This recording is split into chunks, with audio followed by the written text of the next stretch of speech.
What is up? What is up? Oh, you know, a little of this, a little of that.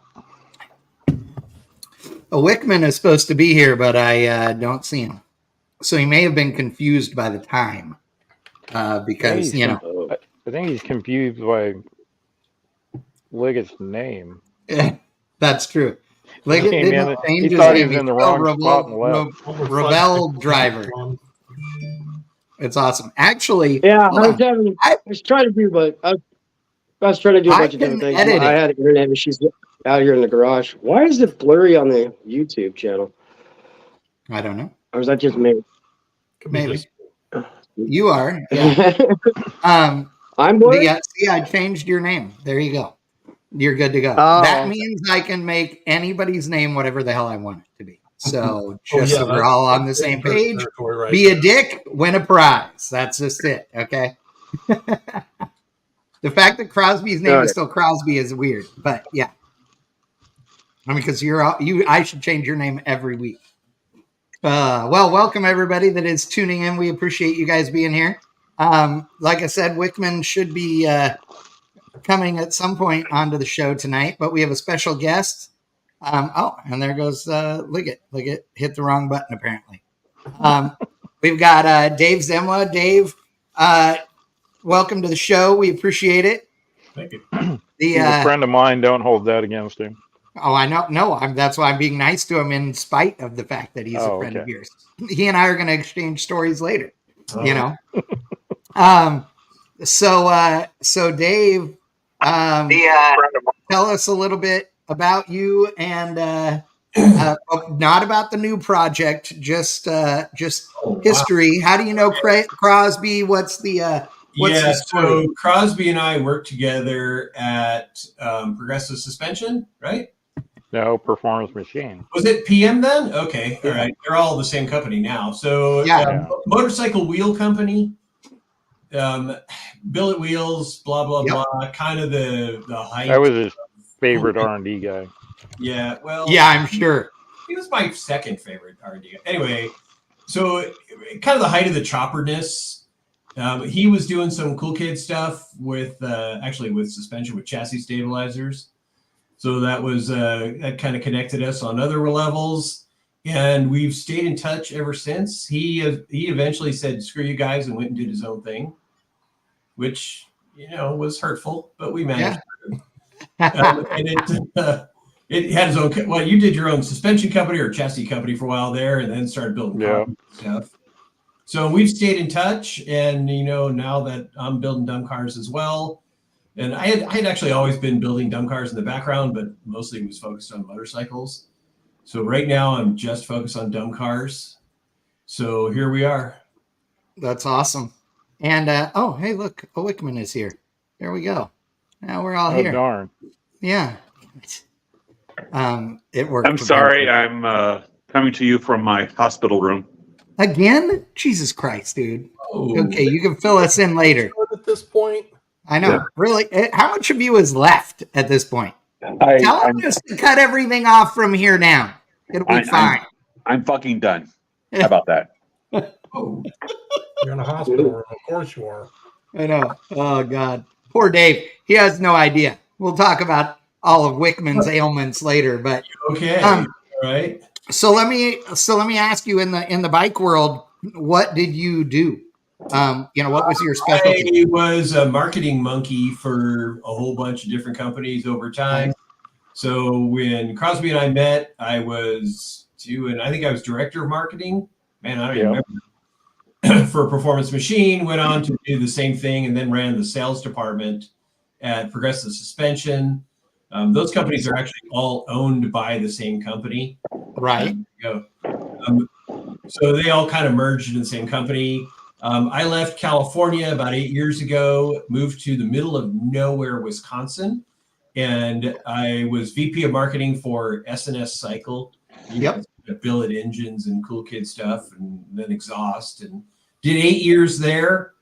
And this summer I left and spent the summer just kind of screwing around and building stuff. I actually made every motorcycle I own run, which is probably the first time that's happened since I was 14. That's awesome. Which is, now that they all ran, I thought, man, I really need a dumb project. And that's kind of what's bringing me to you guys is right. So that's kind of that's what I'll be talking about. His brain is completely exited his body. Yeah, that's good. Well, the backstory is I have children, right? So I have motorhead children. Right. Like the good, bike good for you. Yeah, well, yes and no. So careful what you wish for, man. I do. Trust me. I know. I got one. Yeah. Oh, there you go. Okay, so the bike behind me is a 73 Honda Step Through. That is my daughter's.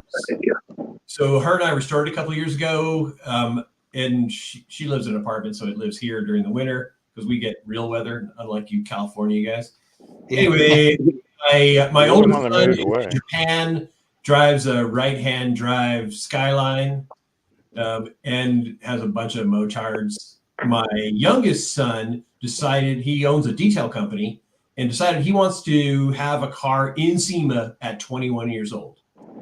Okay. That's his dream, right? Said, that's a crazy little dream. I'm up for that. What I didn't know was that would be happening in my garage.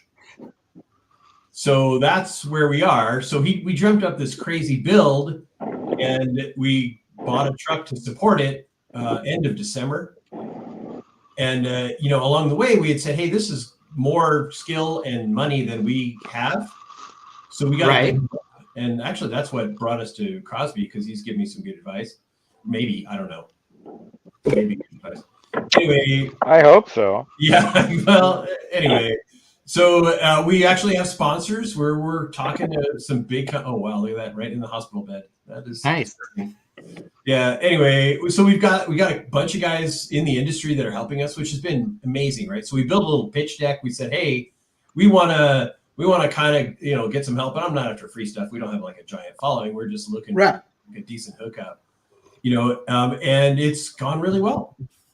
I have a. And are you guys doing a YouTube channel and all that, or what? We do, yeah. And the kid is doing it all, which is even funnier. Okay, so what is the name of the YouTube channel? A2, the number 2D builds. So his company, his detail company, is Attention to Detail, which I got you. A2D, right? So he created a whole separate channel for the build. So it's A2D builds. So please like and follow because, man, he needs it. Wait, I see A2D channel, No, but that has 1.26 million. That is not us. Okay. Not is there a space or no space? I think it's an underscore. Oh, okay. There you go. Let's see. I'll find it and we'll. I can send it to you as well. Oh, I see it. I see it. I am there. Okay. Awesome. We're there, man. Yeah. Ooh, I like the rendering. I do like the rendering. Yeah, that's how we started this thing. Is I drew the truck, and I kind of sketched it out, and then I put it in a computer, and we kind of kept refining it. And as we were doing that, that's where we went. We should actually build this thing. Yeah, I like it. I like it. And we because we don't actually have the skills to do this. Like it's a full tube chassis car, not full, like 80 tube chassis car. Right. I don't know how to do that. So we're learning a lot. There's YouTube. It's easy. A welder. What we're doing. Tubing. What could you do wrong? It's it's a lot of guys like you guys that are chiming in, giving us some good input. And a lot of YouTube videos. We've actually connected with some of the bigger YouTube dudes who are building race cars, and gave us some really good advice. So there's a couple of Facebook groups that are devoted to race car chassis. Right. There's David Newburn. Look at that. Hey, Davey. There's a handful of dudes that we've been really good about giving us some input, not like bullshitty type things, but like right. If you did this, it might be and I'm all, hey, I will take any advice we can get. I am happy to give any advice you need. You just hit me up. I've been doing drag and drive events since the very first one. No kidding. Yeah. Definitely look for some input. I am as OG as it gets in the drag and drive world. Which is really not very OG at all, since that is last Tuesday they started doing that. But there's a ton of them now. I mean, obviously the Motor Trend stuff is really kind of started it, but there's a ton of them. There's a sick week here in the Midwest. There is. Yep. Which is pretty wild. So anyway, the kid just wants to be at SEMA. Along the way, we've got a handful of events, depending on where the truck is as far as build stage. Yeah. And hopefully in November, it's in Vegas. That's awesome. I love it. And you know why he wants to do SEMA, right, Chad? Why? Because he hasn't done SEMA yet. Yes. Good point. Yes. That is exactly right. That is some truth right there. Yeah. Hey, Dave. But the other side of that coin is the first time is always killer. Oh, yeah. The first 10 times are awesome. Yeah. I feel like it's probably a little bit like cocaine. Like it's the first time you're like, this is awesome. Yeah. And it probably is downhill after that. Yeah. It's less awesome every other time. Yeah. I don't know. The build has been really fun. Like that's good. Every bit of it has been really, really neat. So, we picked up a truck for pennies. So tell us the story. Hold on. I'm gonna grab I assume that there's a bunch of stuff on Instagram too. Is that right? Probably. Okay. I'm gonna get some images coming to share with people. Okay. But you tell the story of how you guys picked this thing up. Okay, so the story is the kid wanted to call it Danger Ranger. Right. So my oldest son years ago built a pre-runner. We did a tube chassis pre-runner. Okay. So out of the exact same truck, even the same color. Oh, that's so awesome. The kid said, hey, let's build a drag and drive Ranger. And he wants to use pre-runner wide body kit on it, but on the ground. Awesome. That's wacky. And that's when we started drawing it. So you can find that rendering. So we kind of sketched it out and we said, that actually is kind of fun. So Gen 1 Ranger. So Rain Gutter Ranger. Yeah. And they're, those are free. Yeah. Especially in the Midwest. And luckily we're only using like 6 of the original parts on it. We're using the cab, 3/4 of the chassis, the doors, and maybe the hood. Right. And we're not and let me tell you, I'm about to share it on the screen here. It ain't pretty. No, I mean, the original truck. No, that's if he's from Winter Weatherland, I'm surprised you even found one that's not rusted out. It was not rusted out. Actually, it wasn't a Midwest truck, it turned out. This is we drove this thing, man. This is a good Ranger.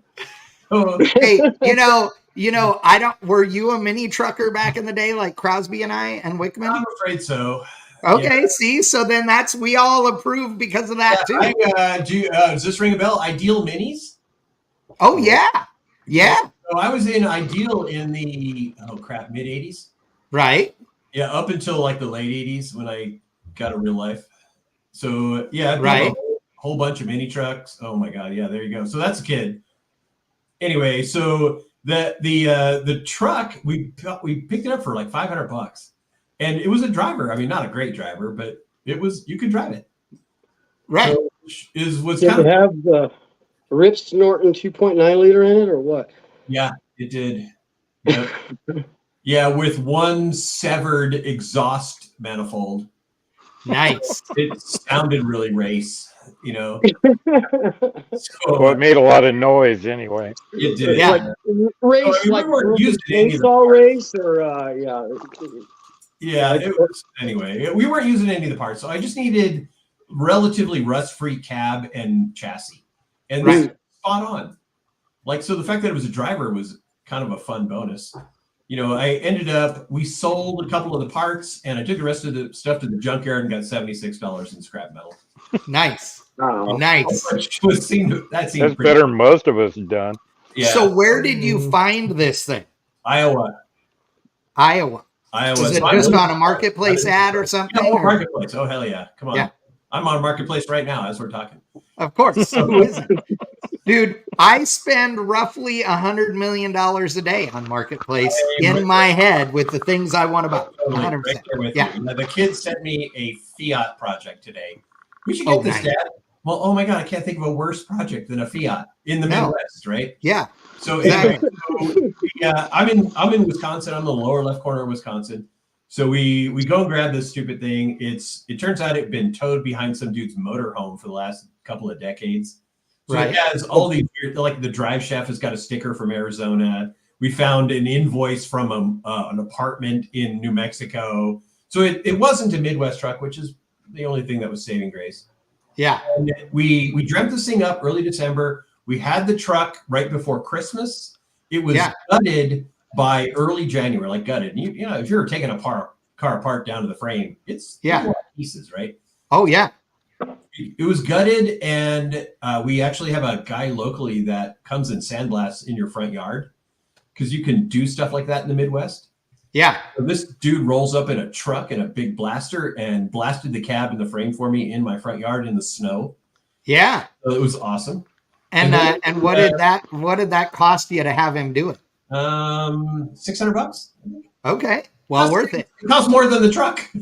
Yeah, but still well worth it. Oh, totally right. Yeah. So and I didn't even need the whole cab. I just needed the floor and the underside done. All it was gooey, Yeah. And obviously you wanted the frame done. So now I'm working with fresh metal, which is so nice. Oh yeah.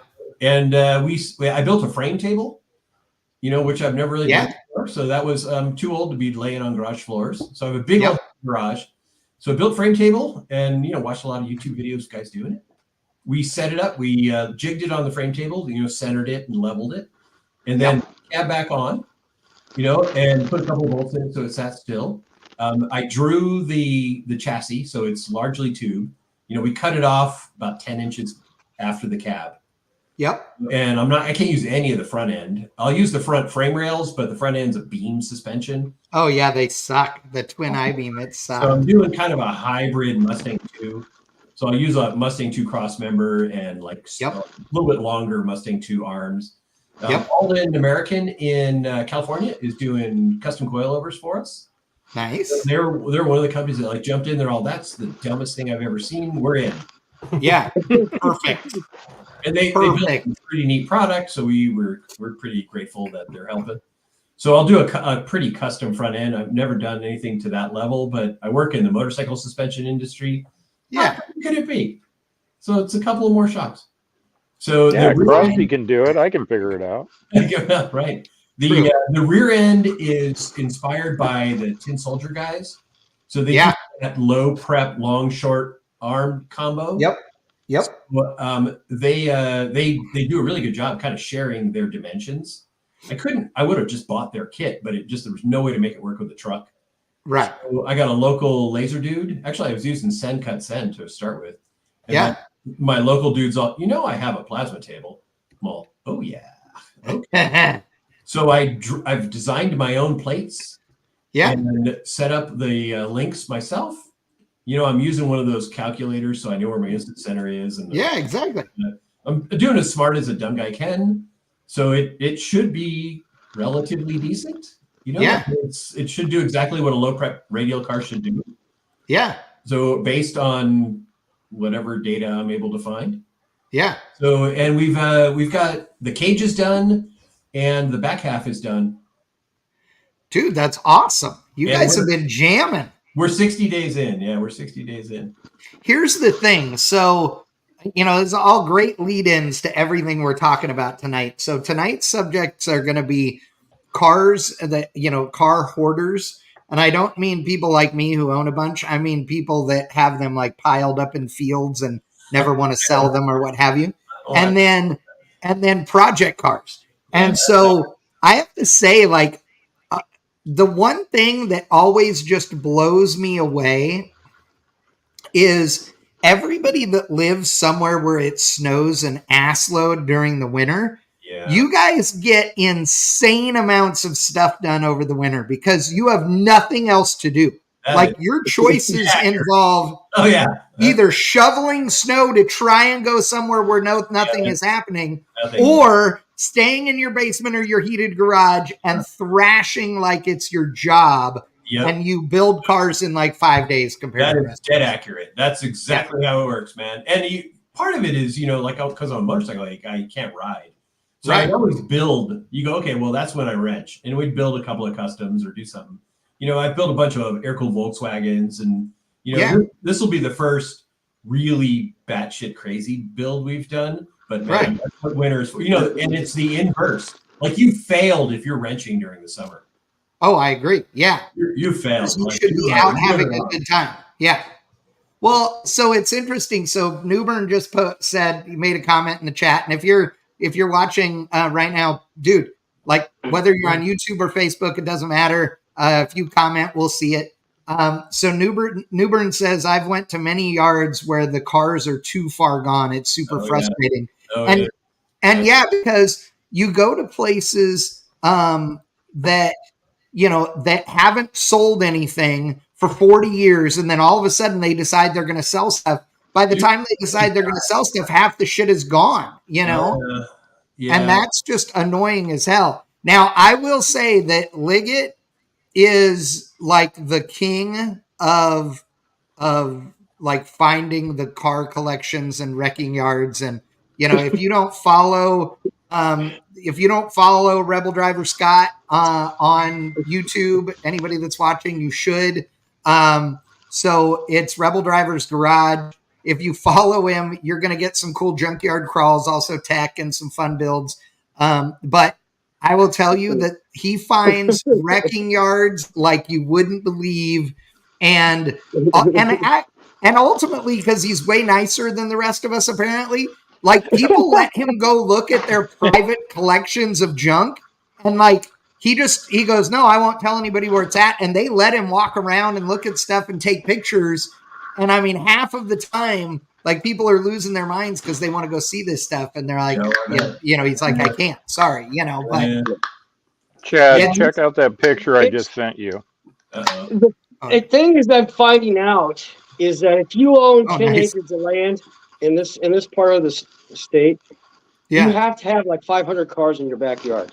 Yeah, that's actually right. And if you have a barn, oh my God, you got to stuff the barn too. Yeah, I got to stuff the barn. Now, I sent you one of the photos I sent you was I sent some satellite pictures to Chad. Some of the people that I know. Yeah, the latest one was a friend of mine I've known for 10 years, and then he tells me that that's his backyard.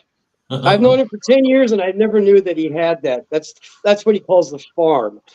Well, he only started on that 2 years ago. 1970s GM cars. He says he's got 80 to 90 back there. I can identify a van in this already, which makes me happy. And several pickup trucks. Yeah. So Dude. if you look at this picture on the left, the farther down the hill on the left is mostly 30s and 40s, and then it gets newer as it goes up the hill. And I came across this place when I was a FedEx driver because you could see it from the road. And I am backing up a FedEx truck on a dirt road, and during harvest season, which is dangerous enough as it is. But to see these cars buried in the trees. And I just realized that this week, because I was talking to him this week, and I didn't even know that was his yard and all this cars. And That's awesome. there's a video that I did of a 65 Buick Grand Sport that was sitting in a junkyard that was for sale, that was complete. He bought it. So it's in that yard somewhere. I'm going through the photos you sent me here.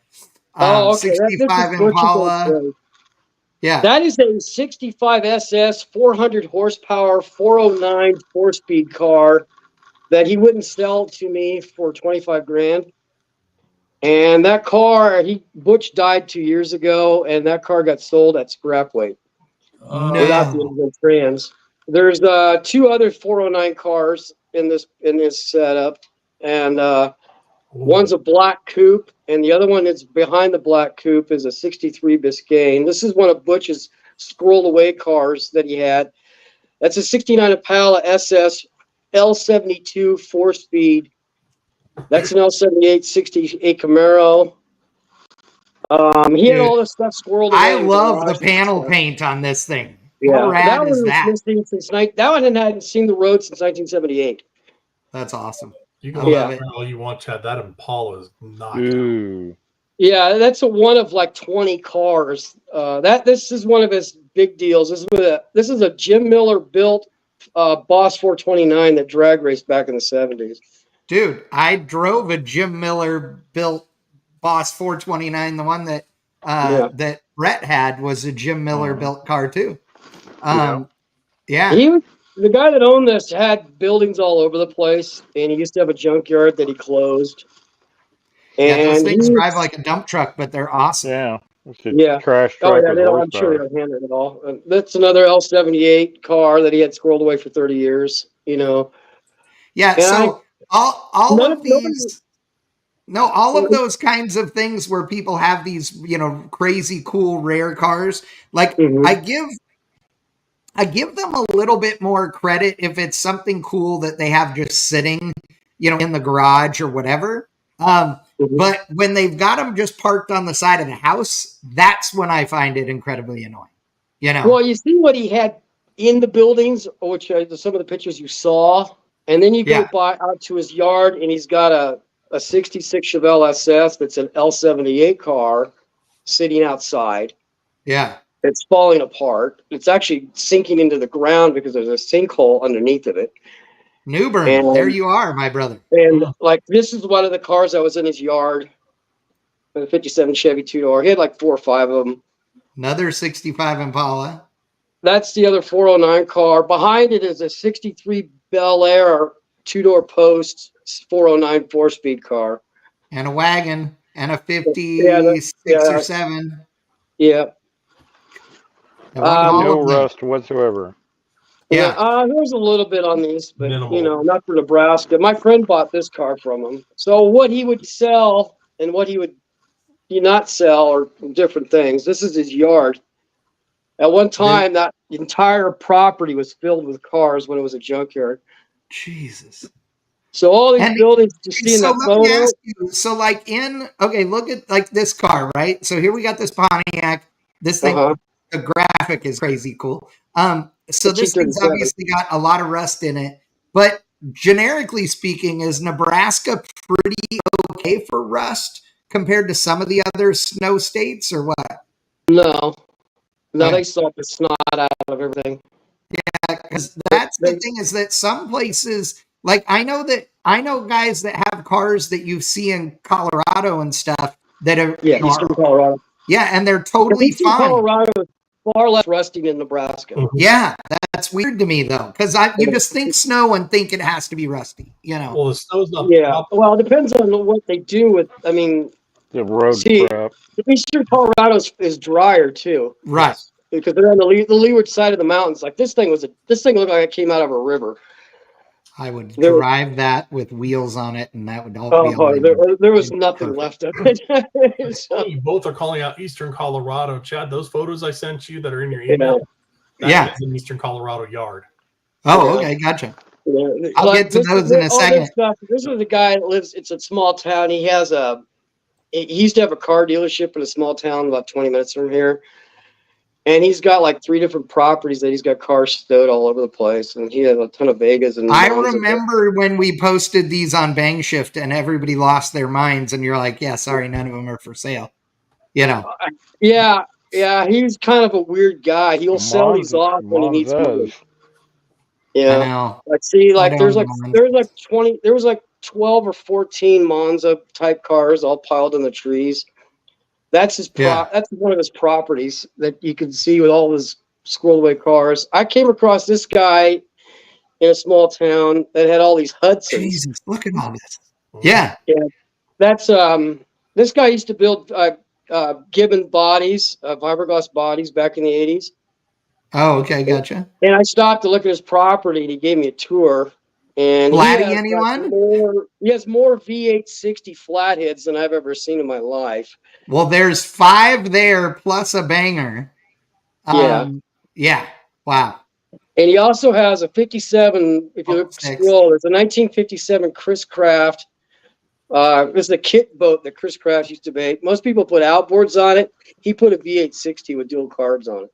I approve of that. Yeah. I wanted that boat so bad, but he wouldn't sell it.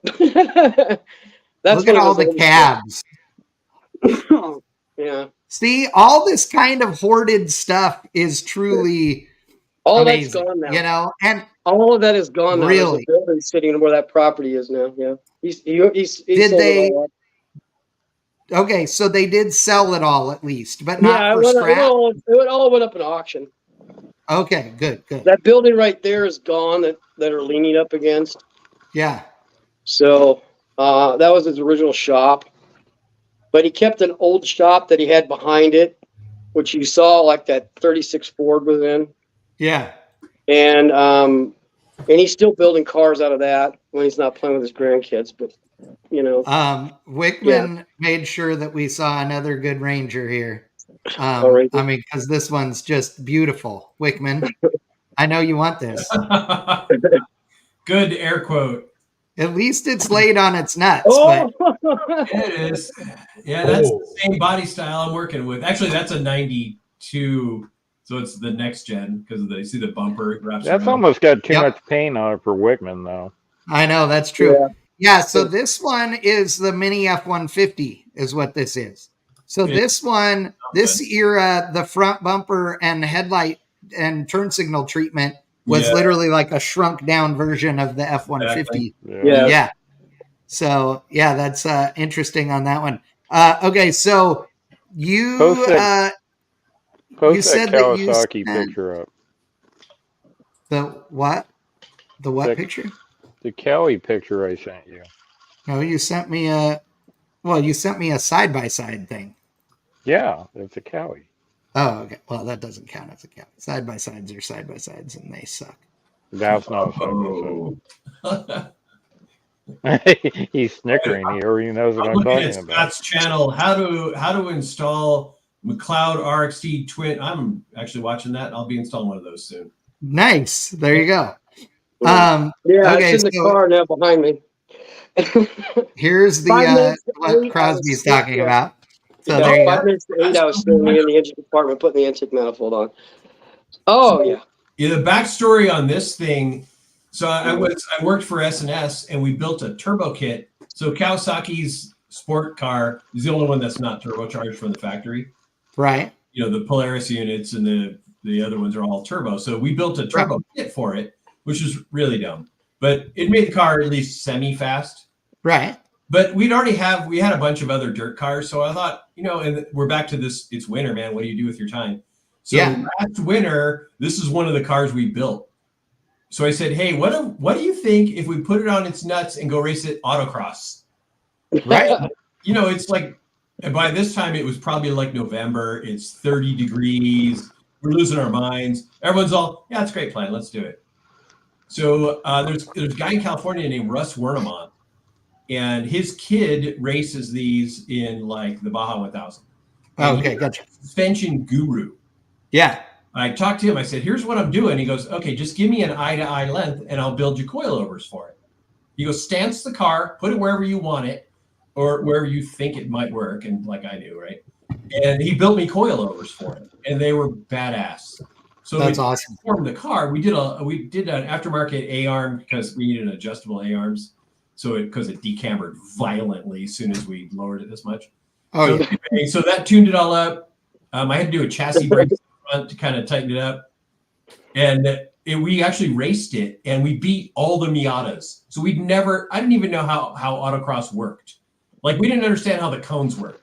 Right. Like, we're all, that's really weird. There isn't a lot of cones. I expected a lot of cones. And like, they're all, no, man, you just got to pick up more cones if there's a lot of cones. Each cone means something. We're all, okay, whatever. So we get out there and we mow down what few cones are there, and then we figure it all out. And then about halfway through the event, one of the guys says, hey, how are you doing? What's your times? We're all, there's times?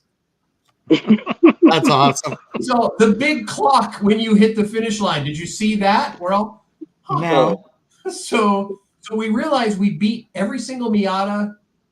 We beat the Mini Cooper that was there. And, we're in the middle of nowhere, so it's not a ton of cars. Yeah. But we beat probably half the cars there with a 2-cylinder car. Oh, yeah. And it's like a little go-kart. So they're relatively stiff. So you don't get a whole ton of body roll. You get enough body roll to load your wheels, but no more. Right? Yeah. So I had a guy that hit me up, and he said he wanted to autocross his Razor, and so before he got it bigger, before he lifted it anymore or did any of that, he was like, I have this crazy idea. So he was able to put a set of 18s on it that he had on something else. And he said, what's the easiest way for me to do this? And I said, ghetto or good? And he said, I don't know why. And I said, well, we can ghetto the thing like literally in an hour or less. And that way you can test it out. And he said, okay. So we literally ratchet strapped each corner and pulled the thing down till it was as low, which meant the spring rate was super high. And it had, of course, no droop. And we did that, and the thing went out there, and it was quicker in the autocross than his Z06 Corvette. So, yeah. So, and all his was a stock Razor, like whatever it is, 1,000 or 1,100 or something, and it has, a tuner on it, and that's it. And and it was quicker than his. They're a good time. So we I have no idea what I'm doing. We've barely tuned it. We're on a prototype turbo kit. At one point, it blows one of the plenums apart. We're all like, it's weird. It got really slow. You're like, we're learning as we're going. And seriously, we beat half the cars there without trying. That's awesome. Yeah, and they're like, they didn't even have a class for us. So they're like, we have no idea what we're doing. Just put us in whatever the slowest class is. They're all, okay. And then after that, they're all, hey, here's the deal. You're in a tube chassis class. Yeah. Wow. Yeah. Dave, if you look at some track after that. Dave, Newburn said, man, anyone else breathing hard after seeing all that? Yeah, I know. It's not good. It's not good, dude. It's hard because all I see is projects.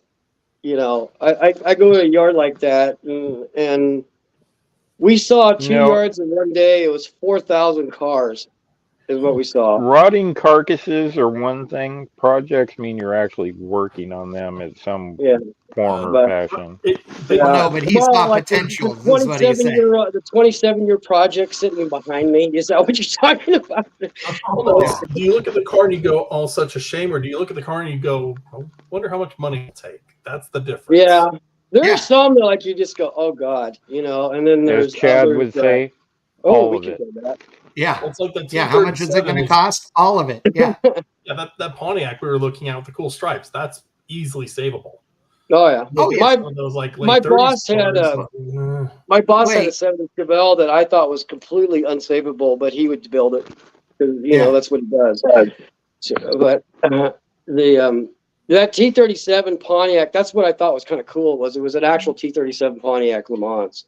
Yeah. In which they didn't build a whole lot of them. And here's the thing, though. Here's the thing about projects, and Newbern will back me up on this. I know, because he likes rough stuff like me, and cool old stuff with a cool history. It earned the patina, etc. Right? Well, but we all know people who have bought a '69 Camaro and have subsequently replaced every single piece of sheet metal in the entire car except the windshield posts and the firewall. Like, I can honestly rockers, say I've never done that. I haven't, but I know lots of people who have. There are tons of cars that people have done. I know a project that I looked at literally this morning that is a first-gen Camaro project that I'm not going to say whose it is because I don't know that they want the world to know what they've done to this.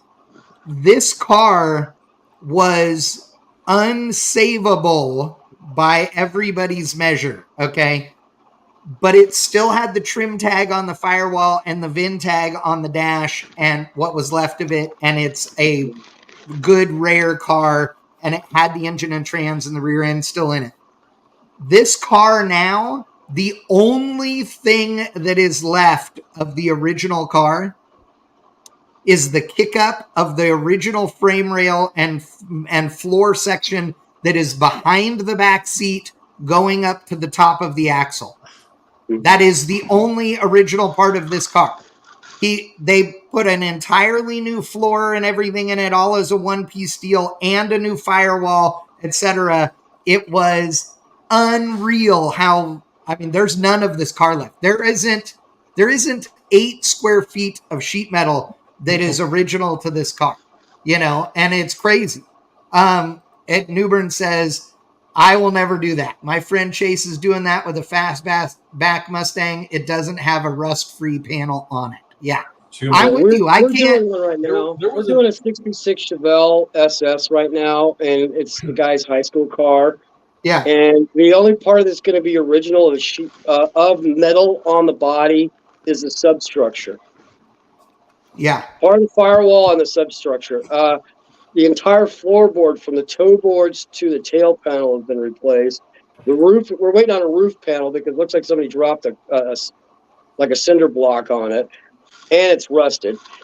And the truth of the matter is that in most states, it's not even legal to do it. That's the deal, either, Yep.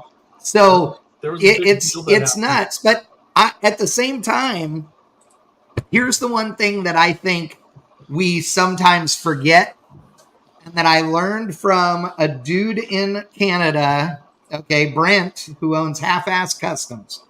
Brent at Half-Ass Customs is a car hoarder, but it's his private little wrecking yard, right? And he finds something that he thinks is cool that he either can get parts off of, or that he goes, someday I'm going to put that one together. And given the fact that he builds a couple of cars a year, he gets to them, right? But here's the bigger deal. When I first started watching his videos, he was chopping the top on some like odd year Mercury or something. Like, it sucked, right? Well, it was funny because Newbern, I got it. I'll share this photo in a second. He was chopping the top on this Mercury, and it was like maybe a 59 or something, late 50s. It wasn't a good Merc. It was a later Merc. And it was a 4-door, and he was doing the chop on it just to be his winter beater. Well, here was the thing. He goes, after he decides what it needs to be and that the roof needs to be lengthened a certain amount, he goes and goes to his barn, to his roof pile. And he has like 8 or 10 roofs just stacked up next to the barn. And he's like measuring And he's like, oh, this back window is cool. And oh, this is that. Well, subsequently, as I've continued watching this guy for years now, he has stacks of back windows with all the sheet metal around them, stacks of roofs, all of those kinds of things, because he lives in Canada. And a car could be rusted from the belt line down, but the roof is still good, right? And you never know when you need a cool piece of sheet metal to do a roof, right? I mean, he built a crew cab international pickup truck out of 2 big rigs and used the roof off of some other thing that he had in the roof pile. I mean, the dude has a van that he calls the muffler van because it is full of mufflers. Yeah. The roof. It's awesome. The roof is on fire. I know. It's the greatest. Yes, it's awesome. So I think that there are a lot of cars that go to scrap that I wish people had cut the parts off of them at least, first, because I think people would use them,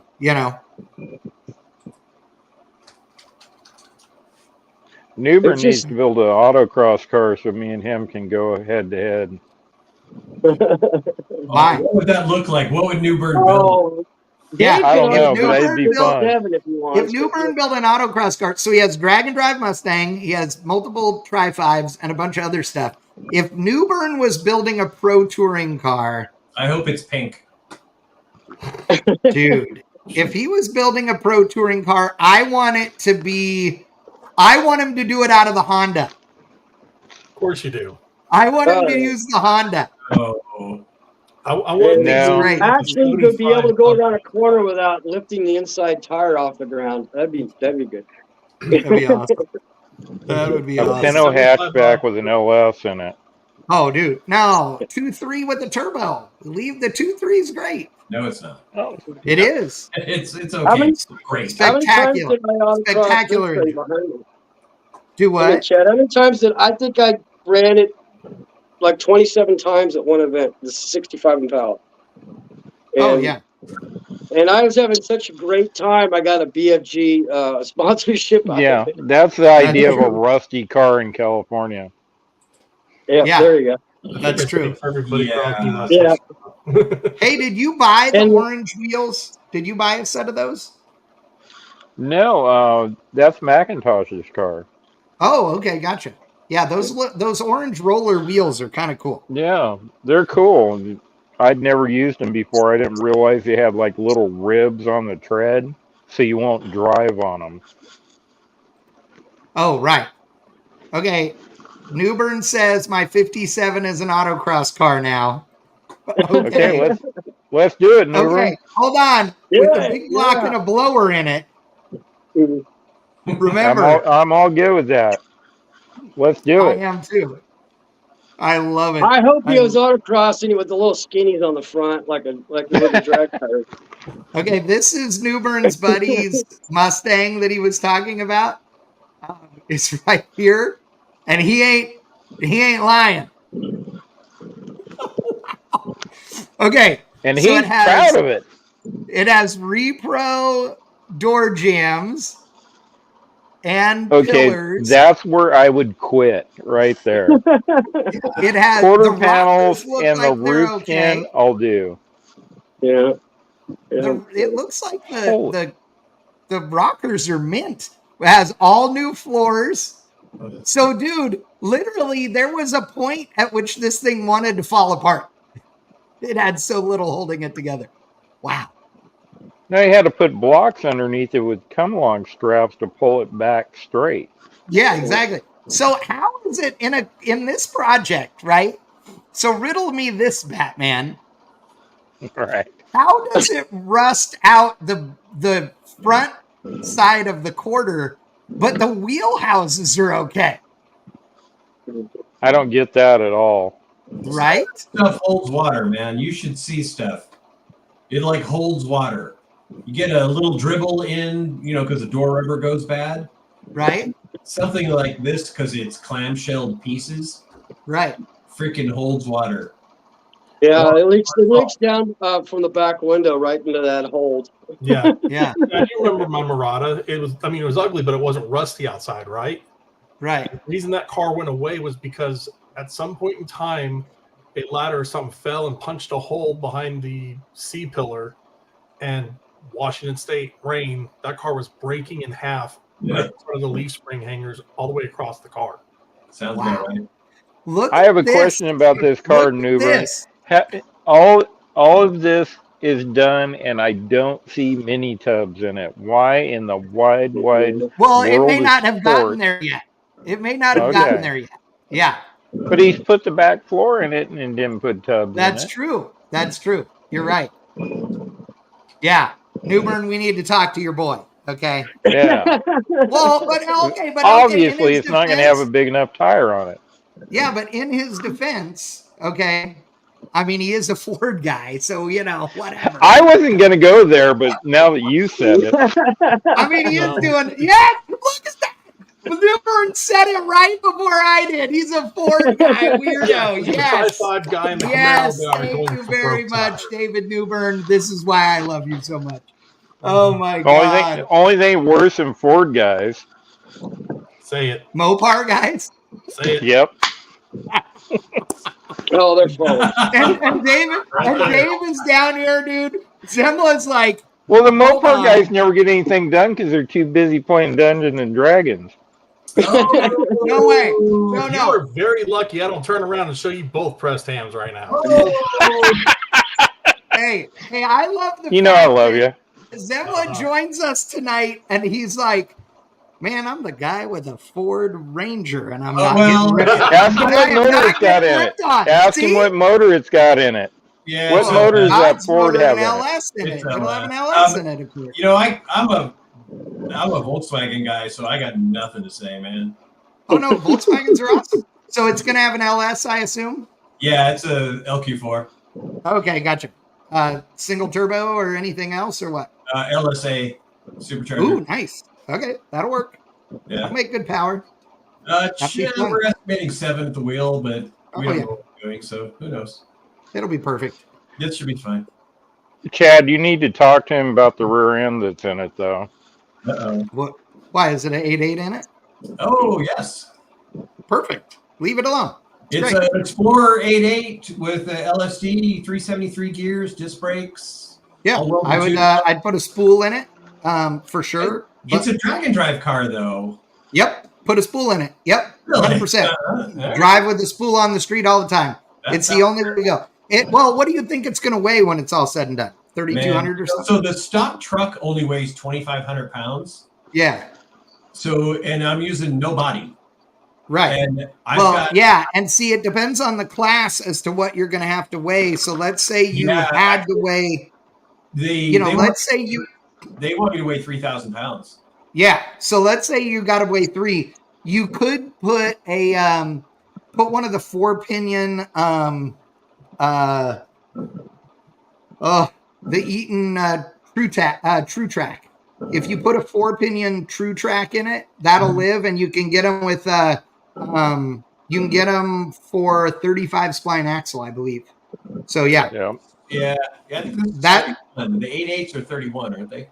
Yeah, but that's the center section's what changes that. So if you put that posi unit in it, it'll be good. So I have one of those in the 66 wagon that we have that makes 4 figures at the tire, and it has. Well, that's what's in race juice right now. Oh yeah, that's right. Yeah, and it's a 12 bolt, which is the same as an 8.8, and it's got a 35 spline Mosier axles. Yeah. And that 4-pinion True Track, and it works really good. So I wouldn't hesitate with that. But personally, if I'm building a drag and drive cars like new stuff, I put a spool in them whenever possible. So I was trying to stay away from spool just to keep it straight, but it won't. It won't bother you. No, it's not that much different. But either way, you'll be good. But the 8.8 is a great choice. You want to put big, 9-inch ends on it. When you do axles and stuff, if you put big 9-inch ends on it, put a new diff in the center of it, put a good axle in it, so it's no longer a C-clip, and it'll live forever. It'll be good to go. Yep. Good input. Yep. Yeah, I'm a fan of an 8.8. I mean, we've got an 8.8 in beer money, and it runs way Yeah, quicker than I that's can tell true. you it runs. Couple $100. A disc brake LSD axle is hard to beat. Oh, I agree. Yeah, I have 2 of them sitting on the shelf in my shop right now. Yeah. Whenever I see them for cheap at a place, I pick them up. Yeah. And every once in a while, you get them for like $100 if they're a drum brake one or whatever. Like that's a deal. Yeah. I'll So take it. we knew we wanted a disc brake. Yeah, why not? The codes for the Explorer ones for that. Yeah. Mission. So I mean, it's a 373, which is a gear ratio I wanted with an LSD in it. So it was pretty turnkey. So there you go, Crosby. I'm running that rear end. Chad said. Yes. Okay. He wants you to run. I wouldn't put too much on to what Chad said. Oh, damn it. Whatever. I've never broke a rear end on a drag and drive event. C-clip. Yeah, I wouldn't. Oh, yeah, the C-clip is the bad part. Yes. Well, is it really though? It is. Yeah. It is. It is. Really? It is. Yeah. I would at least put a C-clip eliminator kit on it, if nothing else. And you don't have to change a lot of anything events, else. a lot of tracks and sanctioning and stuff, axle. you have to get rid of the C-clip. Well, yeah, you have to. The rules say you have to, but they just won't know. Yeah, right. Nobody cares. It's going to run dual calipers, so the odds of the axle exiting that rear end are 0. That's true. That you is break true. the axle, but you Yeah, but the chance of that axle locking up the rear end when the axle breaks is greatly exaggerated with 2 calipers. Possible, yeah. Just saying. Just saying. All right. Yeah. All right. Yeah, we're building on a budget here, so 8.8 is our friend, and it may be C-clipped for a little while. In the grand scheme of things, rear ends are generally, I won't say cheap, but the lesser expense of building a project. Yeah, because you don't have to do them more than once usually. Okay, so on to another topic. All right. Wickman, are you still there, Wickman? Okay, so Is your new Wickman truck sent okay? me this week. Wickman sent me this and said, "I need this." Actually, yeah, he said, "Dude!" Exclamation point! Exclamation point! Exclamation point! I need that truck. Now, it's not a truck, okay? It's a Tahoe. Well, it's a Yukon because it's a I'm on pins and GMC. needles over here. But look at this aisle. That looks familiar. Those wheels Right? look familiar. It should. Are you ready for it? Hold on. There you go. The guy who owns it too is too much of an idiot to even be able to take actual decent pictures. Fire. It was on Fira for real. I guarantee. I know what happened to this truck. I'm pretty sure. So Wickman wants it. Here's why you can't have it, Wickman. Because it's a Tahoe or a Yukon, a 4-door. Like OBS 4-door SUVs are supposed to be Suburbans, and 2 doors are a Blazer. The 4 doors suck. I don't like it. It's not good. If this was a Suburban with the roof cut off of it, I'd help you all at home. I'm amazed it's not a literal taco. Well, I'm sure it is. I mean, I'll bet you the thing's a raging pile. Well, you have to lay it on the ground with the door open. Ew. It was at one point, apparently. No. Let me tell you. Here's what the last action shot of it. Damn. See? I see 19 brain cells between the 3 of them, and I don't know them. Yeah, and those dudes are jumping out because I guarantee you they railed this thing so hard that it punctured the fuel tank and then lit itself on fire. Does look like fuel. Yeah. I mean, higher. Well, the best part, they're out $9. Yeah. Yeah, this thing isn't worth $3. No. But it's got So character. Can't too much have my money. Too much Tahoe after money It for you, does Florida. not Wickman. have character. It does not have character.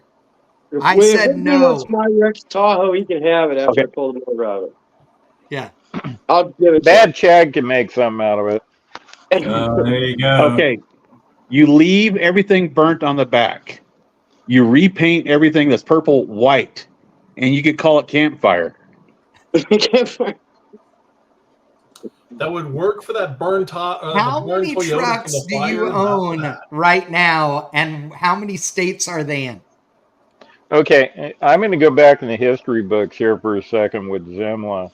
Remember that Okay. stupid Cadillac that frickin' Roland bought when we were doing the biker build off that he was running into?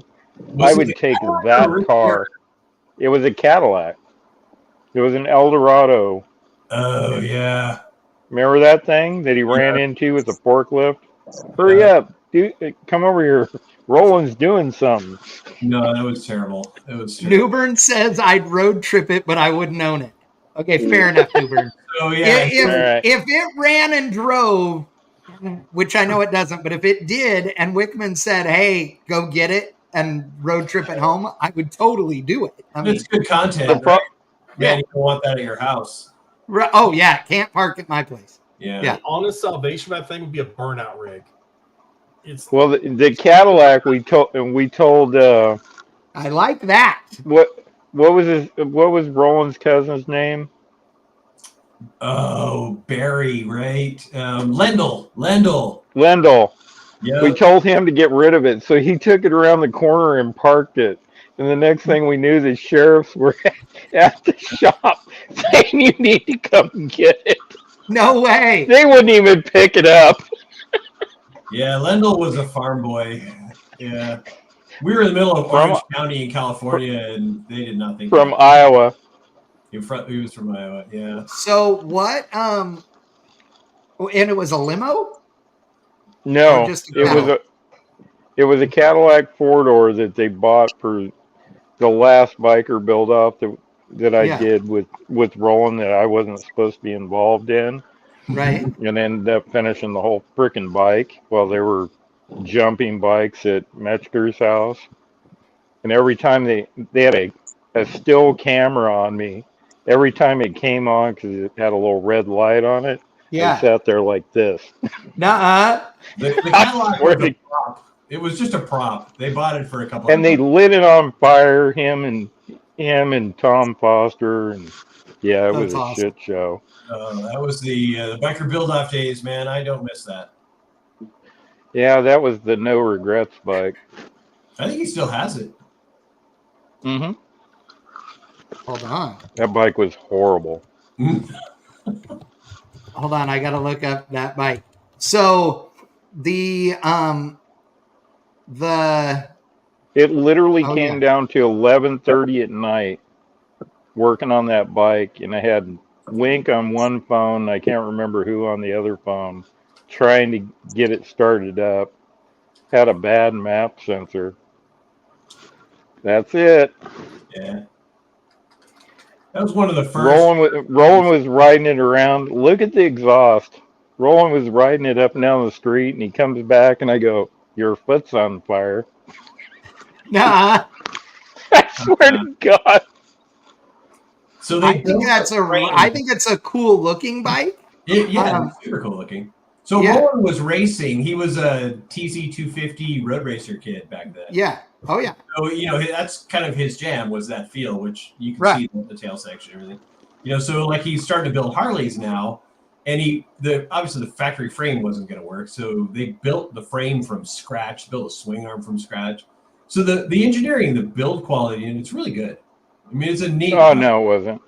It Oh, had come on. gaps in the tubing you could stick your fingers into Well, that that's I what had to big weld welding up. is for. It's fine. Yeah, but not now that it's welded. It's fine. It's fine, right? Oh, that's, yeah. that's why you use a MIG. Yeah, No, you it's didn't fine. have to weld it up.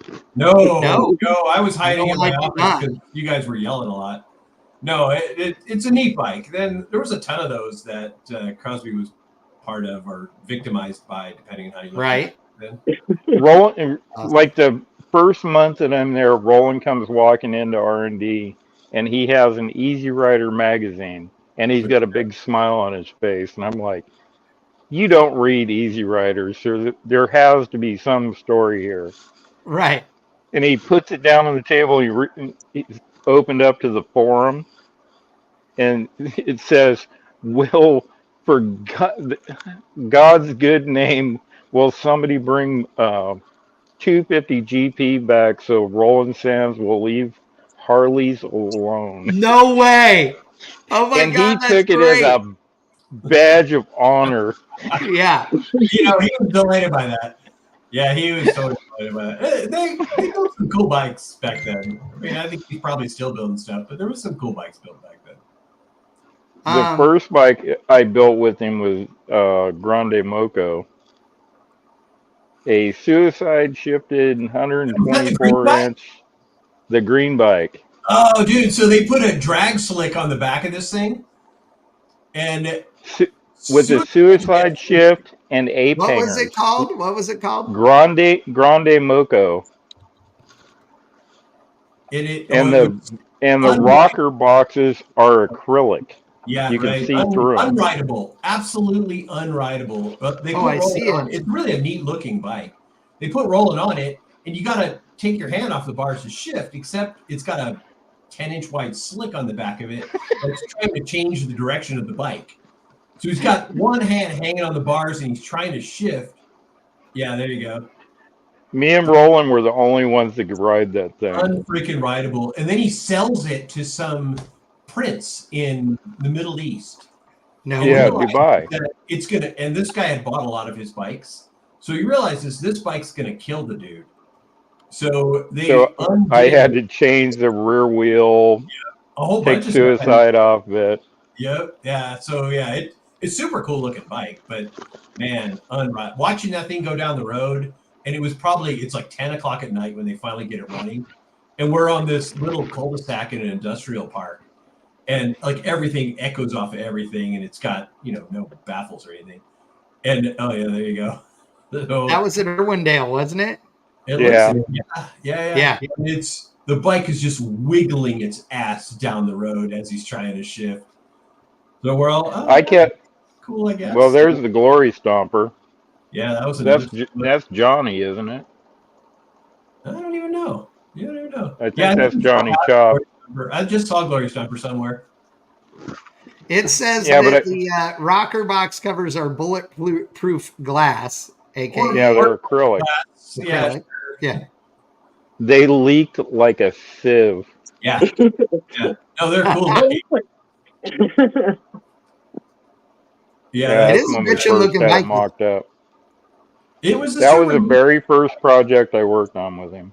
Yeah. I love the fact that that in this picture there's no air in the tire, and then in these pictures where there's almost enough air in the tire to give it a little bit of curve, it's so close to the battery box, it's insane. That was every time I got close to it, I put air in it. Yeah, that was the only way to make it rideable is to like overinflate it. Yeah, exactly. Yeah, it was a terrible riding bike. Super cool looking. Wait a second. See if it opens this. That looks like a Crosby right there. Is there a baby Crosby? That'd be a Crosby right there. It is. With dark hair. Hold on. Let's see if we can. There it is. Look at that. Look at that. Baby Crosby right there. Yeah, that was what, 05? Oh man, it had to have been. Oh, hold on. I'm gonna zoom in. Look at the baby Roland. Yeah. Wait. Roland. He's 50. He turns 50 this year, man. Yeah. I know. Okay, hold on. Here you can really see baby Crosby now. There you go. Oh yeah. Yep. Wearing the same shirt and the same jeans. That's Lendl. That's Lendl right there. Oh, dude. So Crosby was just as curmudgeon-y back then as he is now. I love it. No, seriously, dead on. Like he has not gotten better or worse. He is still total curmudgeon. I don't think I could have got any worse. Oh, yeah. Crosby was probably curmudgeon-y when he was in preschool. Come on. Right? Mm-hmm. Yeah. Yeah, and he's got Curmudgeoning Everybody is a was great taller than me and word. picked on me. Roland's dreaming this crazy ass shit up. We've got no time because we're probably building it with a TV crew there. Right. And it's like, Roland was famous back then for kind of changing his mind. Like Right. he would get into something, and then that night, Kind of changing his mind. Kind of. I like that. But he would Kind stay of. late, and the middle of the night he would draw stuff, and he's really a talented designer, right? So he would Right. draw stuff, and the next morning he would present it to the team, like, "Hey, I got a new plan. Here's what it should look like. Bye." Yep. Because he didn't actually build anything, right? Like, I mean, he did. No, something. he'd get out there. Nobody knew what he wanted it to look like, so he knew what he wanted to do. Yeah, I mean, he was a Yeah. super talented designer, and he can wrench. I mean, and obviously he can rock too. But back then he had a whole tons of other things going on, so he tended to have guys like Crosby kind of do the back end wrenching and fabbing. Right. Yeah, I wasn't trying to bag on him. I just No. The best because he was always distracted, so it was better than somebody that was totally focused on making sure the welds were good. Yeah, that was making sure the welds were good. Yeah. It was better use of time than So that's awesome. The bikes never came apart. They were always really solid. I mean, they were wacky looking, and some of them were kind of hard to ride, but they were always pretty solid.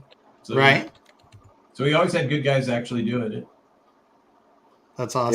Yeah, luckily we had a lot of good people there originally, and then at the end, right before RSD started, it was just Roland, myself, and Rick. Was Todd basically there? No, Todd had left way before I got there. Oh yeah. So back then there was a lot of really insane. And talk about curmudgeon-y. Yeah, Todd was pretty curmudgeon-y. But yeah, there was all these insanely. I'm happy-go-lucky compared to Todd. No, I don't want to. That's not true. Anyway, so there's all these really talented dudes, and it's the early 2000s. Everybody's building choppers on TV, and we got super lucky at PM. There was all these really, really talented dudes. Like when I started there in '97, Jesse James had just left. Right.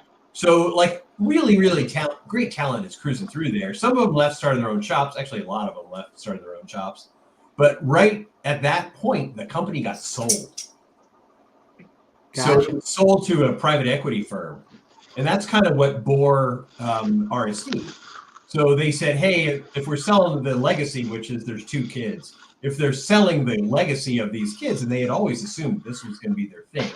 And then mommy and daddy sold the company.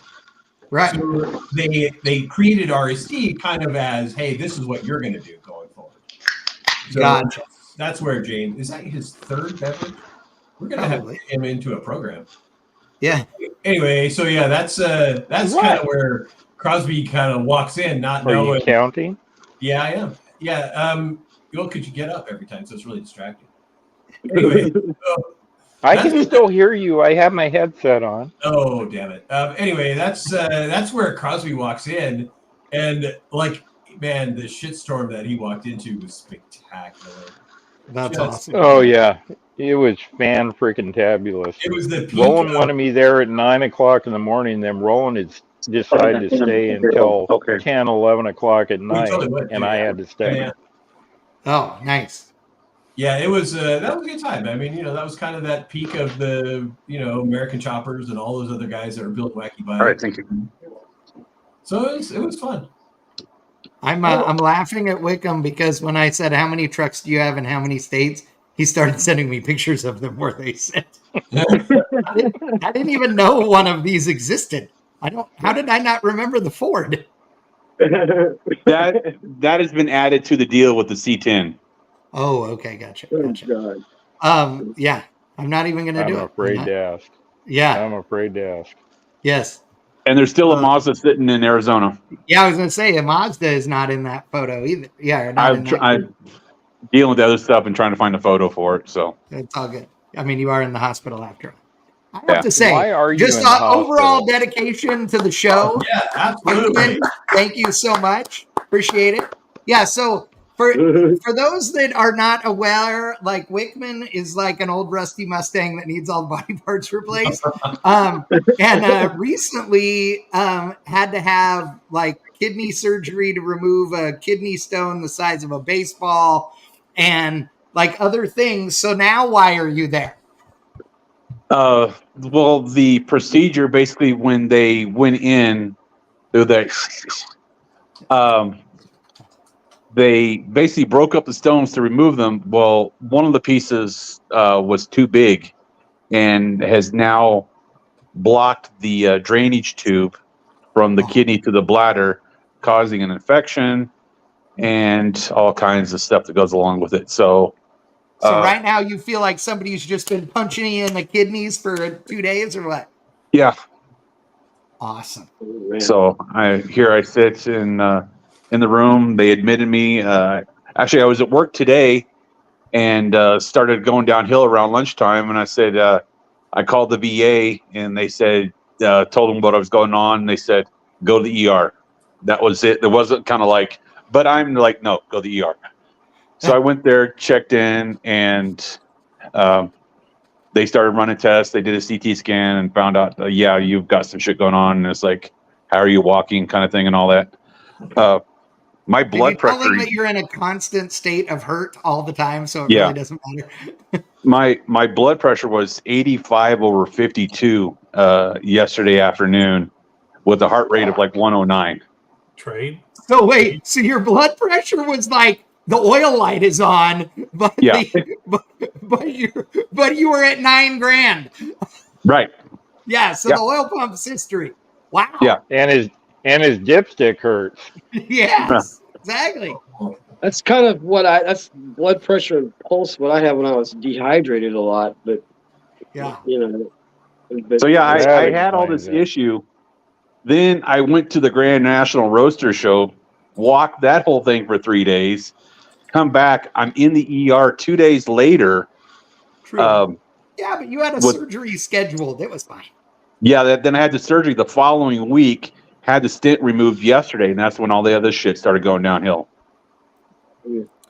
You're the one that had to come to the Grand National. Weren't we just talking this morning? Okay, Chad and me were texting this morning, and he's like... That's true. This is true. He's right. Chad's texting me. He's like, when am I picking you up from the airport on Saturday? So I'm like, shit. Oh, sorry.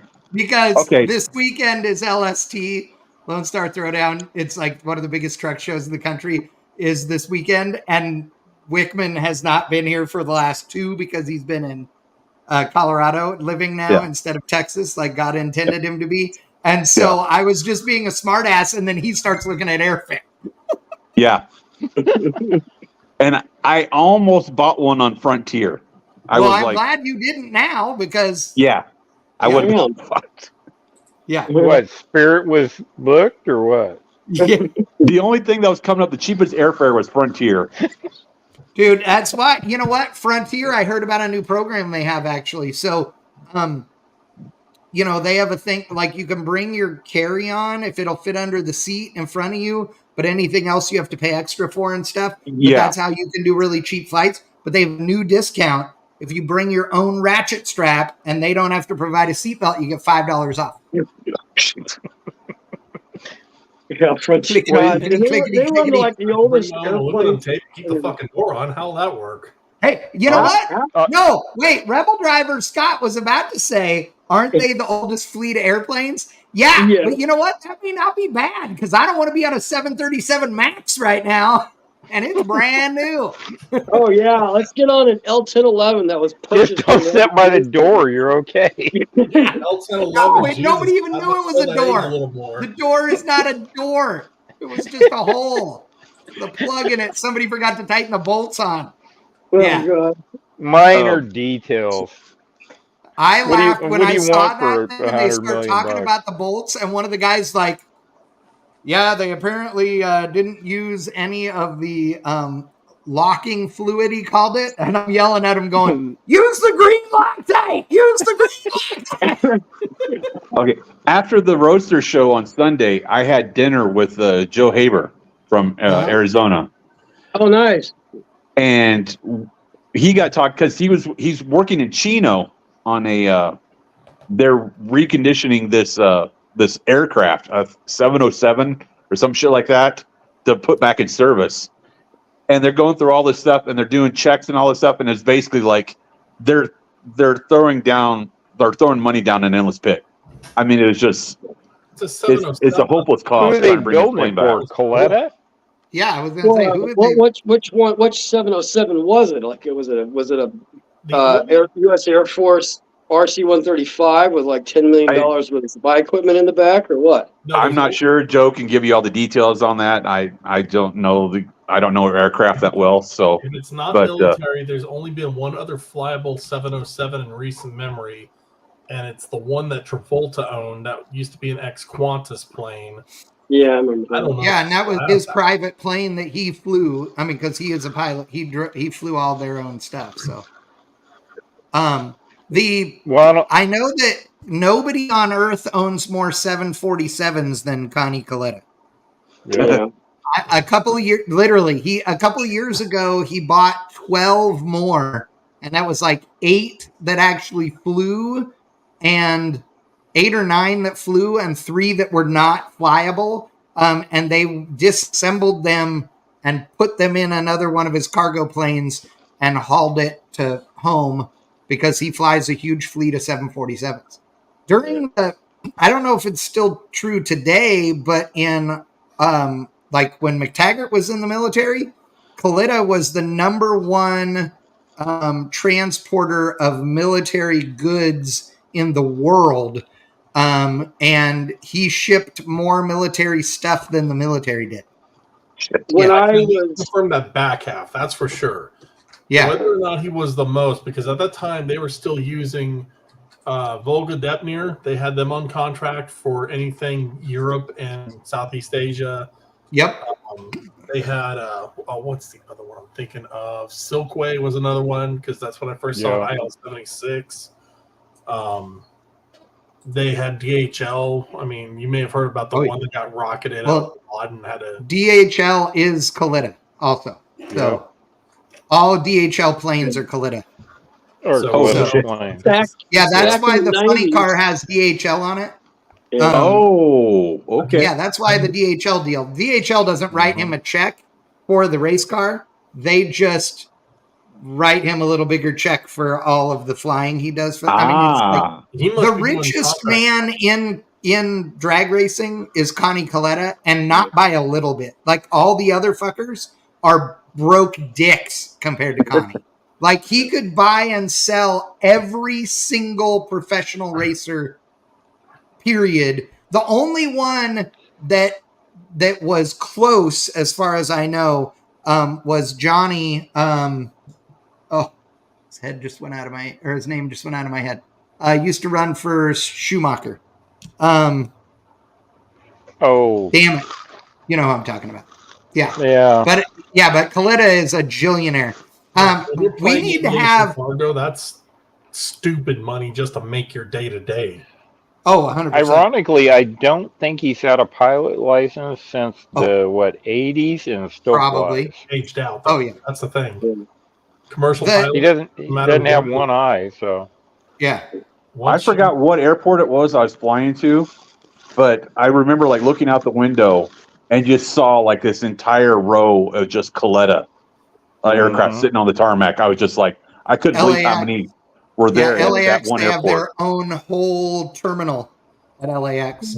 That's when I was in Northern California in the 90s. Coletta was at Travis Air Force Base, and they had their own giant section of planes that were separate from like the C-141s and all, whatever the hell they flew out, the C-17s and stuff. Bill says on 9/11, the only planes in the air that were not military were Coletta. Yep. Yeah. And Vina says that Rain Man said the only airline that didn't have a crash on record was Qantas. So there you go. Didn't that change? Didn't they have a crash like not too long ago or a few years ago? Know, but Rain Man said it, so whatever. Yeah, Rain Man was like 1987. Exactly. And 9/10/01, my sister's flight was flight 93. Oh yeah, that's right. Okay, according to this story in January of 2023, running since 1929, Hawaiian Airlines is among the oldest airlines in the world, but remarkably, it has never suffered a single fatal crash or hull loss. Hawaiian. Wow. Okay. Yep. Wow. There you go. I want to throw a that's big flag great. on that one. You remember the 737 that popped its roof? Yeah, they lost the roof of a 737. Yeah, but that did But it not was landed. not a fatal It crash landed, yeah. and didn't result in the plane being a loss. So there you The go. plane wasn't Yeah. a loss. The plane did land. Yeah. The See, there you go. majority of the people were still on the plane. According to sure, this the story flight in attendant was gone. 2018, Qantas, as of Qantas hadn't had a fatal 2018, since 51. yeah, Qantas had not had a crash. Again, this is as of 2018, February 9th. So literally 2018, so 5 years ago. Qantas had never had one. They've been flying since 1921. Hawaiian Airlines since 1929. Southwest had never had a fatality or any of that. EasyJet, Ryanair, Virgin Atlantic, but they're new. British Airways, Emirates. I don't even know how to pronounce this. Etihad. Etihad. Oh, by the way, Etihad. Dave, disco ball, squirrel. Oh yeah, Disco this is our ball. normal. You mentioned that. And I'll backtrack. It wasn't Hawaiian I was thinking of. It was Aloha Airlines I had to be. Oh, Aloha. Apparently that wasn't so Aloha. Well, it was an early 737. Well, aloha means hello and goodbye. So Well, the flight attendant was goodbye into the engine. They know that.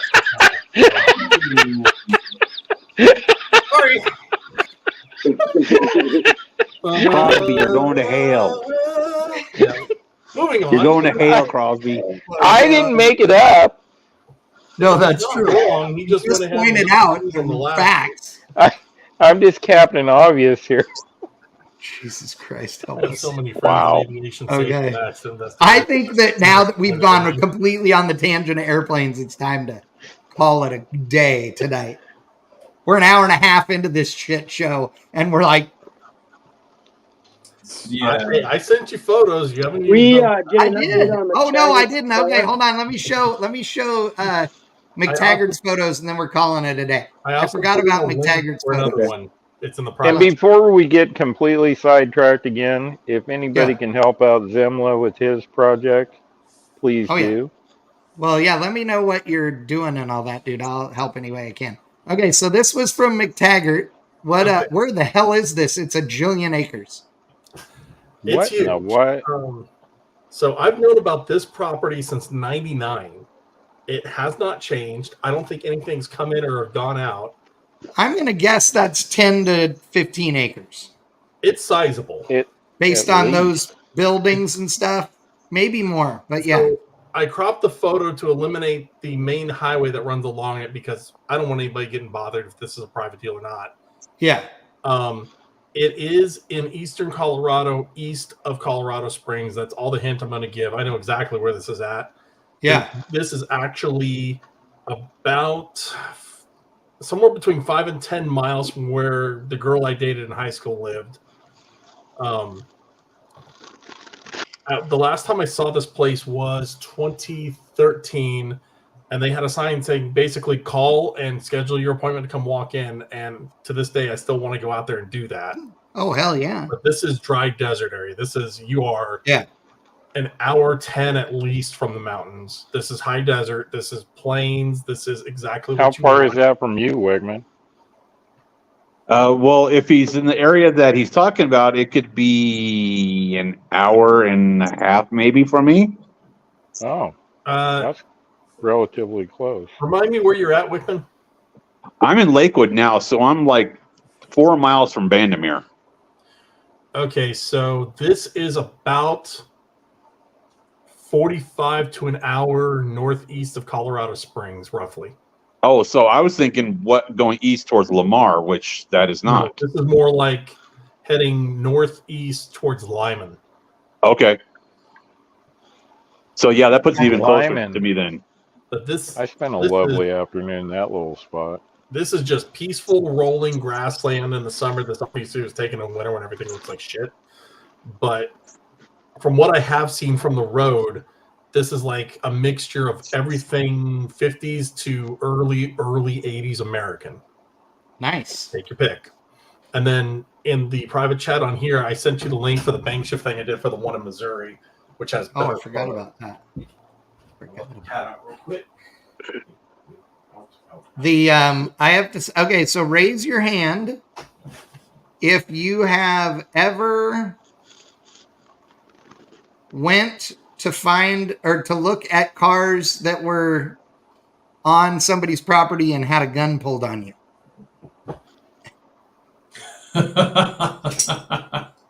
I knew Crosby had because we've shared these stories before.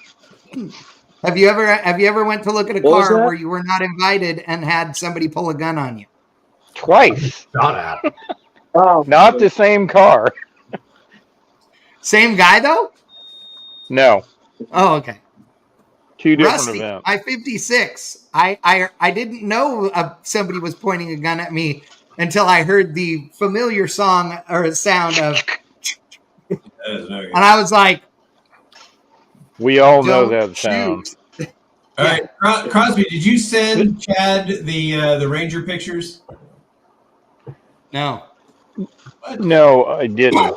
Hold on. So my kid is actually watching this as his project, so we gotta like at least put the shot of it as a Yes, a 100%. Hold on. Give me He'll a be very second. stoked. So you dropped the ball on that, Crosby. What the hell? At one time, And I do, and then you're I don't know, apparently having a beer. Yeah. Okay. Yeah, whatever. Uh-huh. Hold it against me, whatever you want to do. Whatever. So just get a picture up, stoke the kid out, move on. Then we can. Oh yeah. Well, we're on it. Talking about airplanes again. Yeah, don't. At do one that. time, between my dad and myself, we owned 11 Ford Rangers and Bronco 2s. Yes. So what you're telling me is that your I wouldn't put that on a resume if I were you. Your lack of taste has been around for a very long time, and it's genetic. I want to say this is fifth between my kids and myself. This is probably the fifth Ranger. Nice. So we're making equally bad choices. So hold on. So your kid's a Ranger is a meme at this point. Yeah. Well, the upside is we're using very, very little of the actual. Ooh, here we go. Ooh, okay, see, and the rendering's great. Well, so that's what we started with, is the rendering. And then I thought I'd already sent that to you. I apologize, Dave. Whatever. No. Okay, so. But you got to show this. Hey, thank you, Crosby. I thought I'd already sent it. My bad. There you go. So this was our rendering. We even did a rendering of the chassis table because it looked cool. Why not? Because. So what is what cert are you doing the chassis? Oh, probably 8.5-ish. Okay, gotcha. Yeah. It will be lucky if it's a 9-second car. So no matter what I do, I'm fine. But right. That cert kind of accidentally it's hitting that. So I love it. Okay. So back to the frame, blah blah. I have to share something right now because it's still funny to me because every time I converse back and forth with Dave, I gave him a nickname back in the day. Can you remember what it was, Dave? No. I mean, like to my face nickname or behind my back nickname? No, to your face nickname. I don't remember. Was he Danger Dave? No. No. I called him the Art Nazi. Oh, the Art Nazi. In my phone, it still comes up the Art Nazi. Oh, that's dude. Awesome. How funny is that we because I know that I have friends who when their name in my phone is not their name. Like it's something like Ron Thomas, he's Ron Sticker Guy. Because when I met him, I couldn't remember his last name, but he was the sticker guy And I knew I'd need the sticker guy. So I'm like, he's Ron Sticker Guy. He's still Ron Sticker Guy for that. Like Joey is Joey Drag Week, because that's how Joey and I met, was on, Right. I mean, Joey, like he's Joey Drag Week because he's always been Joey Drag Week, So I was running the marketing department back then, and these guys were just screwing shit up. Right. So I spent a lot of my time. Oh yeah, that was my fault. Well, you were collateral damage. Anyway, Yeah. there you go. So we're looking at like pre-runner style wide body on a lowered truck. So hopefully, I approve. It's already caged Good. inside and out. So the back half is almost done. Inside cage is done. Motor's being built right now. Was it your first roll cage? No. Oh, okay. It's probably third or fourth. Not a whole ton. Okay. But Yeah, good. So you had some practice. yeah, so a little bit. I can notch a tube and make them fit. And What wheels are going to be on this thing? we don't know yet. So the kid likes an 18. I'm just looking for something to fill the fender wells because the pre-runner fenders have a really big fender well. Yeah. So I need to think make sure it you got to needs make a sure you set of got method. something. well, I don't think Method does. It's 4 on 5.5. I don't know if Method even makes that. They're all 6-bolt truckies now. That's true. So we're talking to a couple of wheel guys. Like, keep in mind, we're just, guys building this in our garage. So we're looking for people to help. So we're talking to a couple of wheel guys. We'll see if anything, like the wheel group guys, they make a couple of neat wheels. Yeah. I want to run staggered. So we'll probably run 8-ish in the front and 10-ish in the rear. Yeah. You need to put, you should do bead locks front and rear. Yeah. It'd be awesome. Yeah, we could. We totally It'd could. be a cool look for sure. Yeah. So anyway, we'll see. I drew this originally in blues, and I like a bronze wheel. I really love a bronze wheel, so I had bronze wheels on it. So does Crosby. Yeah. So right. Yes, he does. Right. Yeah. Yeah. He's taken it to the next level. He's done bronze everything. So anyway, like the bronze wheels kind of changed the colorway, and I mocked it up with the tans and browns. Yeah. And almost tongue in cheek, and the kid's all, that's it. Well, okay. And he does wraps, so he's right. all wrapped. So I'm all, well, you know what? That's a you problem, dude. That's great though. You don't got to pay to paint this thing. No, I mean, it'll have very little paint on it. It'll have primer, and the rest of it's all vinyl. So that's the same kid that he's building this with, when I was working with Dave at PM, he must have been a little. He was. Well, he had the 60, remember? No, that actually is my oldest. That kid's 30, man. Okay, so that's the oldest one. Yeah. So he was going to get it. He bought it used and was getting it registered. And Lionel comes in and throws down the paperwork for the bike, having it had been registered. And it goes, clink. A license plate, yeah. So it had a license plate. Yeah, we had a. He goes, "Oh, just throw that away. I'll get you a green sticker." Yeah, we had this DMV guy that, like, he used to work for Jesse James. Yeah, he did magical things. So I needed him to title my kid's 65 and my 125, and we were designated at the time. And he comes back and he shows up at the shop randomly. You wouldn't see him for 2 months, and then he shows up with crazy stuff like, hey, here you go. And he gives me a license plate for my kid 65. And like, we're all, okay, I don't even know what to do with that, right? Swear to God, I've told that story to people and they don't believe me. Oh, totally. Oh, we had all it is freaking true. Yeah, so the funnier part is when we sold it. And like this dad's buying it for his kid because my kid had outgrown it. And then he's all, well, do you have the green sticker, Mom? Kinda. What's your license plate? And he looks at the title and the numbers match. I mean, it's all legit. Yeah. I don't know what to tell you, but here's your license plate. And but you don't need a green sticker if you have a license plate. So I guess. I never had a green sticker for it. I never had anything for it. No. So, I mean, that's the thing. In the state of California now, like a bunch of the off-road stuff, it went from green stickers to having to be license plate on it. So that's bitching. If still around is probably worth a fortune right now. Oh yeah, exactly. So yeah, my one was the same deal. It had plate.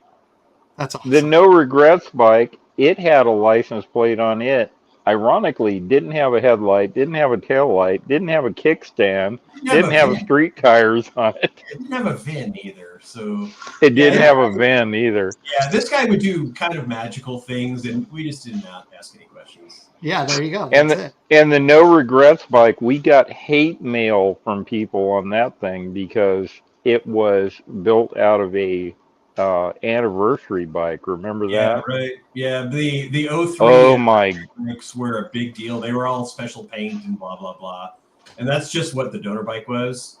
Yeah. So, And he bought a wrecked bike and literally backed up to the shop, sped forward, and then backed up again so it'd slide out of the back of the truck on the ground. yeah, that happened more than once actually. Yeah. Yeah, I know. Okay, Newburn is asking if any of us are attending Power Tour and or Drag Week. I won't be on Drag Week, but I will be on Power Tour for sure. So, Which power tour are we referring to? the original one, the real one. Yeah. Oh, the real one. Oh. Just kidding. Nick, all right. Be on Power Tour as well. Hey, Chad, I Yes. sent you a picture of pictures, and you can count how many Rangers are in that. Oh, holy crap. Okay, so wow, this is funny. Okay, so this is the last thing we are going to discuss. All I right. promise. Famous last words. Yeah. So this is this everything you've ever owned or something? Oh or no, what? that's just a small portion of stuff I've owned. Okay. So I dig the D50. Oh yeah, the little Mitsubishi. Yeah, I have a Mitsubishi too. I'm a Mitsubishi guy. So Mazda over here, Ranger, extended cab 4-wheel drive, Oh yeah. square body. Ooh, Toyota, like Crosby's. Another Ranger, this one, the Mini F-150 one. Yeah. Another right, Ranger, Ranger, so. another square body, another Mini F-150. I believe this is the same truck, two shots. That is a 54. Yeah, Chevy pickup. And a Torino. A Torino. Well, there you Wow. go. And all of it was cheap to insure because there was about $75 in that picture. Yeah. Yeah. Oh. Hey, that D50 on the bottom is pretty sweet. Yeah, actually. Oh, by the way, I actually have two eyes now. I know. Nobody's mentioned. I forgot about that. So you're going racing this weekend. Yep. Are you even healed yet? I asked the doctor if I could get back in the car. I had to show him a video of the car running so he knew what the fuck I was talking about. But he said it was okay. Yeah, he gave me the okay. So I find there it you go. so hard to believe. Can you see is it night and day difference? oh, well, I actually have peripheral vision on the left side now because I can actually see out of my left eye now. Right. So Wow. yeah, all good in the Do you hood. still have to wear glasses or no? No, not for now, but I think nighttime I eventually will have to, but Oh, okay. once all the swelling and everything goes down in the left eye, but all the pressures and everything were good. The Hey, quick surgery check. How was many a fingers am I freaking holding up? piece- Yeah, all of them. Fuck you.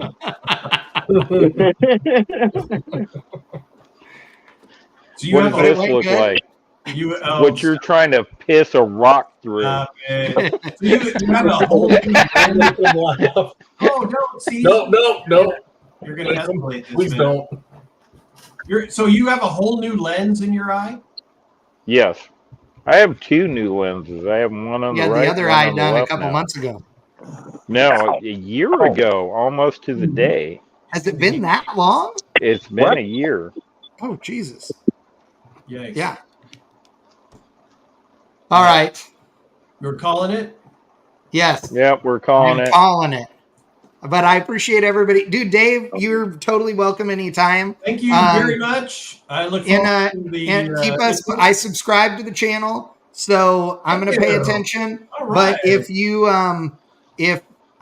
dude, hit us up if you want to be on the show again. You are more than welcome. Well, we got to put the kid on, and you guys. Yeah, I was going to say. Yeah, and he can either come and do the show with you there, or you can send him the link. He can do it from home or whatever for the next show. Got to drag the kid into it and just. Yeah. Old That'd be guy. awesome. Yeah, and if you need any help, Dave, call me. Chad Yeah, hit me McTaggart is up. great. Liggett is Yeah. super smart. Wigman, leave him out. I can't Yes. help you one bit. Nope, do not. He will only help you make bad decisions. I'm Yep. going to Yeah. go watch Scott's video on how to install that clutch next. There you go. So you I guys can know, recommend flavors of Laffy 9 Taffy. Rangers. I don't want any more Rangers. Yeah. Anyway, Right. thanks for the invite, man. I really appreciate it. So hopefully we'll do it again. Absolutely. I thought And everybody you'd be a that good was- fit. Thank you. Oh yeah, it was great. And to everybody that was watching tonight, seriously, on behalf of McTaggart and Crosby and Wickman and Rebel Driver Scott and David, thank you so much for joining us. We really do appreciate it. We'll Oh, see is you that in a what that couple name weeks. is? Rebel Driver Scott. Yeah, That's his Okay. YouTube channel. yeah, that's the name of his channel, Rebel I know, I'm Driver's just giving you Garage. shit. Yeah. Looks like All right. Rebel Driver's Garage. Yeah, it's a long story for that name, but Wickman using the pulse monitor to flip us all off, and it's okay. Yeah. No, I'm I Kit. thought he was just trying to pick his nose. Yeah, I'm Knight Rider. Bugs kicked in. You're by now. Knight Rider. You're an idiot, is what you are. But I hope you feel better, and let me Get know how better you're doing soon, tomorrow. Wigman. Yep. All right, guys. All right. Hope you feel Yeah. See you, better. ladies. feel better. Thank you. Good night. Bye. Yeah. There goes Chad's phone.